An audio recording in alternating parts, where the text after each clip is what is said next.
Doctor শারদত্ত Mukherjee অত্যন্ত ভদ্র একজন মানুষ। সেই মানুষটি প্রার্থী হয়েছেন সুজিত বোসের বিরুদ্ধে বিধাননগরে। তিনি গতকাল গিয়েছিলেন, গত দুদিন আগে গিয়েছিলেন সমস্ত লেক টাউনের অলিতে গলিতে মানুষের কাছে দরবার করতে। তখনই হাতে মাইক্রোফোন নিয়ে মানুষকে যখন অ্যাড্রেস করছেন, একটা সাংঘাতিক কাহিনী শোনালেন। বললেন মার কাছে ফোন এসছিল, বাড়ি থেকে বেরিয়েছে, ছেলের প্রার্থী হয়েছে, এখনও সময় আছে, সরিয়ে নাও, তাহলে বাড়ি ফিরবে কি না জানি না। ভাবুন, এখনই ডাক্তার শারদত্ত মুখার্জিকে দেখে বা তার প্রার্থী পদ দিয়ে এত চিন্তিত, যারা এতদিন ধরে লুটপাট করে বিধাননগর সর্বশান্ত করে দিয়েছেন বা লেক টাউনকে সর্বশান্ত করে দিয়েছেন, তাঁদেরই কি ফোন? বলা বাহুল্য, বলার অপেক্ষা রাখে না। কিন্তু বিধাননগর কি এবার ডাক্তার শারদত্ত মুখার্জির মতো অত্যন্ত ভদ্র একজন মানুষকে, শিক্ষিত, রুচিশীল, পড়াশোনা জানা পণ্ডিত মানুষকে নির্বাচন করবে? সময় সেটা বলবে। কিন্তু আপাতত চলুন সরাসরি ডাক্তার শারদত্ত মুখার্জি যে প্রচারে নেমেছেন সেই বক্তব্য শোনাই। আমি ডাক্তার শারদত্ত মুখোপাধ্যায় বলছি, 116 বিধাননগর বিধানসভা কেন্দ্রের আমি বিজেপি মনোনীত প্রার্থী।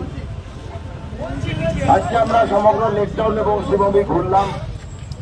আমাদের আজকে পায়ে চলেই ঘোরা হলো, সবার সঙ্গে কথাবার্তা হলো, আলাপ আলোচনা হলো, অনেকের শুভেচ্ছা পেলাম। ভালো লাগলো। আজকে খুব শ্রীভূমি আমার লেক টাউন, এইটুকু বলে দিয়ে আজকে সবার যাতায়াতে। আজকে সকালবেলায় যখন প্রচারে বেরোচ্ছিলাম, হঠাৎই একটা ফোন এলো আমার মায়ের কাছে। ফোনে বলা হলো, ব্যস্ত ছিল তোমার ছেলে, হঠাৎ আবার রাজনীতিতে কেন ঢুকলো?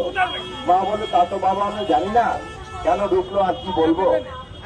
আমার মাকে বলো, দেখো বাবা, ছেলেকে বলো সরে যেতে, না হলে আজকে বাড়ি নাও ফিরতে পারে। এই হচ্ছে আমাদের রাজ্য, এই হচ্ছে রাজ্যের প্রশাসনিক সন্ত্রাস। এই সন্ত্রাসের বিরুদ্ধে আমরা লড়ছি। বিগত 15 বছরের অপশাসনের বিরুদ্ধে, আমরা লড়ছি বিগত 15 বছরের দুর্নীতির বিরুদ্ধে।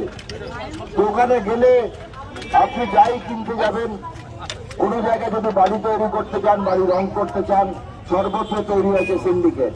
আপনি সিন্ডিকেটের কাছ থেকে জিনিসপত্র না কিনলে আপনার বাড়ির কাজ সেটা সম্পন্ন হবে না। আমি বারবার বলি, মাথার চুল গুনে শেষ করতে পারবেন, তৃণমূলের দুর্নীতি চুরি গুনে শেষ করতে পারবেন না। এই দলটা তৈরি হয়েছে কোনো নীতির ওপর না, খালি কাঠমানির ওপর।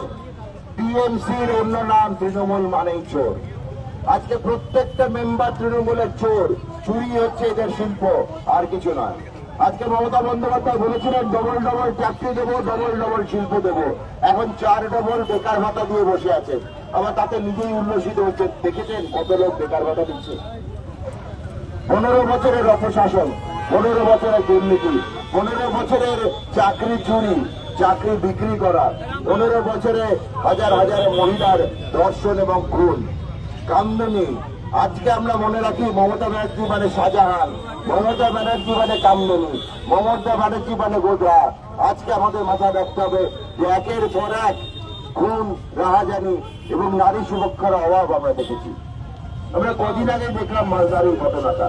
প্রথমে উস্কানি দেন, তারপরে দোষটা চাপিয়ে দেন আইএসএফ আর বিজেপিরা। আজকে সময় এসছে নির্ণয় করার। আমাদের এই লড়াইটা খালি আমার আপনার একবার লড়াই নয়।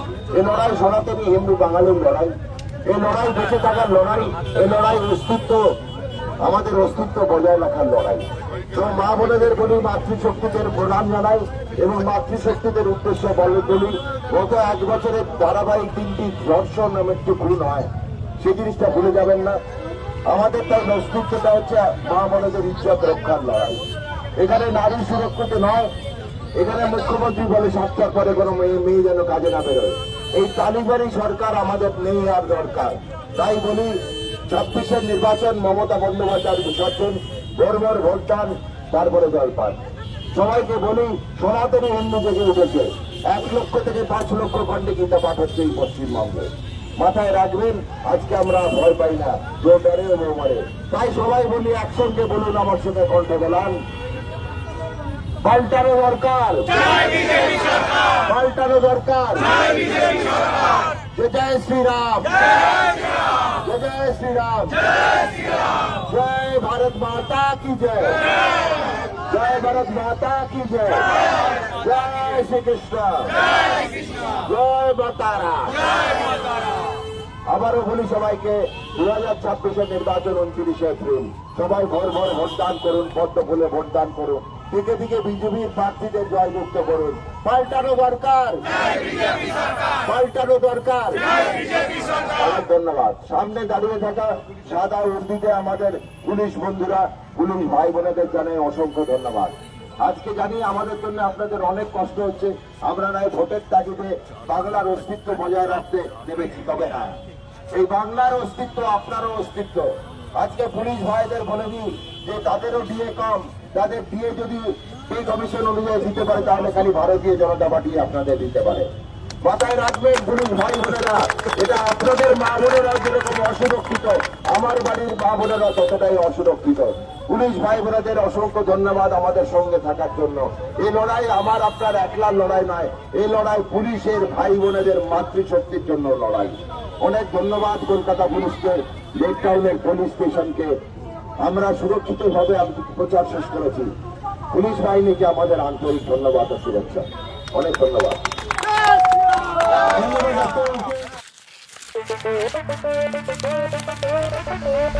কালো মেঘের ছায়া যে আজ এই বাংলার বুকে, ভয়ের চোটে আমজনতা মরছে ধুকে ধুকে।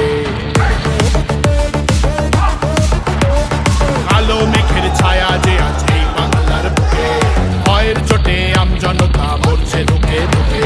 শিক্ষার মান নিম্নগামী, আইন সর্বনেশে, বেকারত্বের জ্বালায় যুবক পালায় অন্য দেশে। পায়ে পায়ে খাচ্ছে ঠেলা নাগরিক অধিকার, তাই পাল্টানো দরকার, চাই বিজেপি সরকার। পাল্টানো দরকার, চাই বিজেপি সরকার। পাল্টানো দরকার, চাই বিজেপি সরকার।